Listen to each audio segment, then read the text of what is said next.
നമസ്കാരം, എൻ്റെ പേര് രേഖ ഹരീന്ദ്രൻ. ഞാനിവിടെ ഹരിശ്രീ റെക്കോർഡിംഗ് സ്റ്റുഡിയോസ് കൊച്ചിയിൽ എസ്റ്റാബ്ലിഷ് ചെയ്ത GS ഹരീന്ദ്രന്റെ മോളാണ്. അച്ഛൻ പണ്ടൊരു സിനിമ എടുത്തിട്ടുണ്ടായിരുന്നു, പപ്പൻ, പ്രിയപ്പെട്ട പപ്പൻ.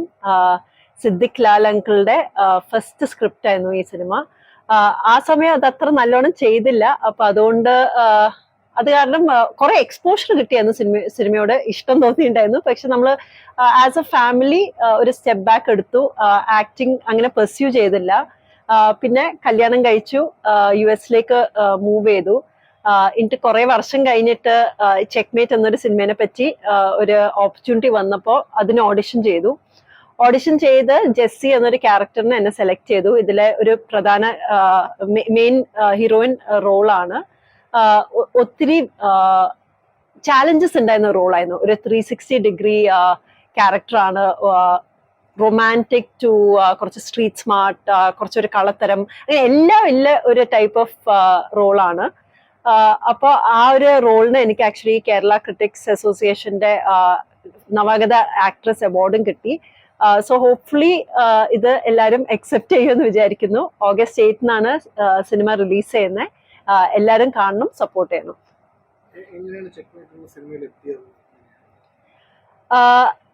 ചെക്ക്മേറ്റ് എന്നൊരു സിനിമ ചെയ്യുന്നു എന്ന് രതീഷ് ശേഖർ കനേഡിക്കറ്റിൽ അനൗൺസ് ചെയ്തായിരുന്നു. അപ്പോൾ അങ്ങനെ ഒരു ഓഡിഷൻ കോളിന് വേണ്ടിയിട്ട് എൻ്റെ ഒരു ഫ്രണ്ട് എന്നെ സജസ്റ്റ് ചെയ്തായിരുന്നു. അങ്ങനെ പോയതാ. അവിടെ ഒത്തിരി പ്രോസസ്സ് ഉണ്ടായിരുന്നു. ഒരു 120 ആപ്ലിക്കൻസ് ഉണ്ടായിരുന്നു. എന്നിട്ട് അതിന്ന് നമ്മളൊരു 20-30 പീപ്പിളിനെയാണ് സെലക്ട് ചെയ്തത്. അപ്പൊ അങ്ങനെയാണ് ഇതിലേക്കുള്ള ഒരു ബിഗിനിങ്. പിന്നെ ഒത്തിരി ആക്ടിങ് വർക്ക്ഷോപ്സും ഒത്തിരി സ്ക്രിപ്റ്റ് സെഷൻസും എല്ലാം വെച്ചിട്ടാണ് ഈ ഒരു ക്യാരക്ടറിനെ പ്രിപ്പയർ ചെയ്തത്.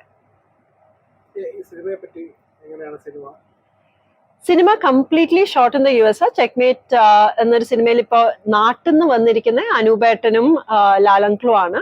അതല്ലാണ്ട് അവിടെ അമേരിക്കൻ ആക്ടേഴ്സും ഉണ്ട്, നോർത്ത് ഇന്ത്യൻസ് ഉണ്ട്. നമ്മളുടെ ടീം തന്നെ ഒരു കൂട്ടം മലയാളികളാണ്. എല്ലാവരും ന്യൂ ടു മൂവീസ്. അപ്പോൾ സിനിമ വളരെ ഇഷ്ടപ്പെടുന്ന ആൾക്കാരാണ്, പക്ഷെ ആദ്യമായിട്ട് ആക്ട് ചെയ്യുന്ന എല്ലാവരും ആണ്. സിനിമ എന്ന് പറഞ്ഞ ഒരു ത്രില്ലറാ, ഒരു എഡ്ജ് ഓഫ് ദ സീറ്റ്. ഇപ്പൊ നമുക്ക് കഥ പിടികിട്ടി എന്ന് വിചാരിക്കുമ്പോൾ അപ്പൊ മാറുന്ന ഒരു കൈൻഡ് ഓഫ് കഥയാണ്. അപ്പൊ വളരെ ഡിഫറെന്റ് ആണ്, പക്ഷെ എല്ലാവർക്കും ഇഷ്ടപ്പെടുമെന്ന് എന്നാണ് എന്റെ വിശ്വാസം. പൊതുവെ എല്ലാവർക്കും സിനിമയിൽ അഭിനയിക്കാൻ ഭയങ്കര ഇഷ്ടമായിരിക്കും. എല്ലാവർക്കും ഈ ജീവിക്കാൻ വേണ്ടി അല്ലെങ്കിൽ പല സാഹചര്യങ്ങളിൽ അമേരിക്കയോ അല്ലെങ്കിൽ വേറെ രാജ്യങ്ങളിൽ പോകുന്ന ആൾക്കാർ സിനിമയോ ഒരു അവസരം കിട്ടുമ്പോഴത്തേക്ക് അത് ഉപയോഗിക്കാറുണ്ട്. അല്ലെങ്കിൽ സിനിമയുടെ ഒരു പാഷൻ വെച്ചുകൊണ്ടായിരിക്കും പോകുന്നത്. നടക്കാത്ത കുറെ സ്വപ്നങ്ങളായിട്ട്. അപ്പം അങ്ങനെ ഒരു സ്വപ്നമായിട്ടാണോ അമേരിക്കയിൽ നിങ്ങൾ ഇങ്ങനെ സിനിമ വന്നപ്പോൾ ചെയ്യാൻ തീരുമാനിച്ചത്? ഇത് ആക്ച്വലി ഞാൻ പ്ലാൻ ചെയ്ത ഒരു കാര്യമല്ല. എനിക്കൊന്നും എന്റെ ബ്ലഡിൽ തന്നെ ആ സിനിമ ഉണ്ടായിരുന്നു. പക്ഷെ അതിങ്ങനെ ആ ഒരു ആഗ്രഹം വെച്ച് എല്ലാ ദിവസവും ജീവിച്ചൊന്നുമില്ല. പക്ഷെ സിനിമ കാണും, ചില ആക്ടേഴ്സിന്റെ പെർഫോമൻസ് കാണുമ്പോൾ ഒരു മിററിന് മുമ്പിലിരുന്ന് അഭിനയിക്കും. അങ്ങനെയെല്ലാം ചെയ്യാന്നല്ലാണ്ട് ഒരു പ്ലാൻ ആയിട്ടുണ്ടായിരുന്നില്ല. പക്ഷെ ഈ ഒരു ഓപ്പർച്യൂണിറ്റി കണ്ടപ്പോ ജസ്റ്റ് ഒന്ന് നോക്കി, പിന്നെ സ്ക്രിപ്റ്റ് കേട്ടപ്പോൾ എനിക്ക് എന്റെ ക്യാരക്ടർ വളരെ ഇഷ്ടപ്പെട്ടു.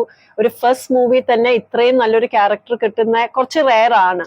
അപ്പോ അങ്ങനെ തുടങ്ങിയ, പക്ഷെ ഇപ്പൊ എനിക്ക് ഈ സിനിമ ഇല്ലാണ്ട് എന്റെ ജീവിതം എങ്ങനെയായിരിക്കും എന്ന് ഇമാജിൻ തന്നെ ചെയ്യാൻ പറ്റുന്നില്ല.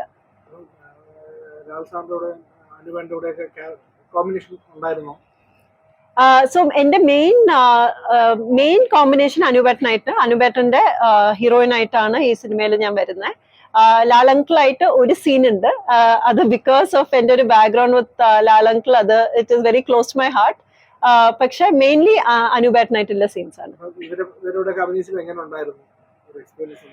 ആക്ച്വലി ഇവരാ വരുന്നതെന്ന് കേട്ടപ്പോ എനിക്ക് നല്ല പേടിയായിരുന്നു. എന്താ വെച്ചാൽ ഇവര് എസ്റ്റാബ്ലിഷ് ആക്ടേഴ്സ് മാത്രമല്ലല്ലോ, directors, screen play writers, like in every field state award winners. അങ്ങനെ ആ ഒരു ലെവലിലുള്ള ആൾക്കാരായിട്ട് നമ്മൾ ഒപ്പത്തിനൊപ്പം നിൽക്കണം എന്ന് പറഞ്ഞപ്പോ പേടിയായിരുന്നു. പക്ഷെ ഒത്തിരി പ്രാക്ടീസ് ചെയ്ത് നമ്മൾ പ്രിപ്പയർഡ് ആയിരുന്നു. പിന്നെ ഇവരാണെങ്കിലും വന്ന ഉടനെ വിതിൻ 10 minutes വളരെ അപ്രോച്ചബിൾ ആയി. ഒത്തിരി ടിപ്സ് തന്നു, എങ്ങനെ ആക്ട് ചെയ്യണ്ടേ, എങ്ങനെ ക്യാമറ ഫേസ് ചെയ്യണ്ടേ. അങ്ങനെ ഭയങ്കര ഈസി ആക്കി നമ്മുടെ ഒരു പ്രോസസ്.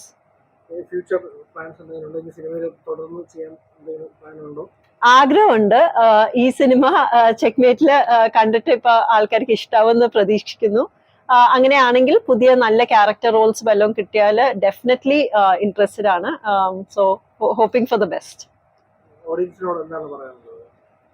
ഓഗസ്റ്റ് 8 സിനിമ ഇറങ്ങും. നമ്മളൊരു ചെറിയ ഇൻഡിപെൻഡന്റ് ടീമാണ്, US ബേസ്ഡ്, കുറെ മലയാളീസ് ഹു ലവ് സിനിമ.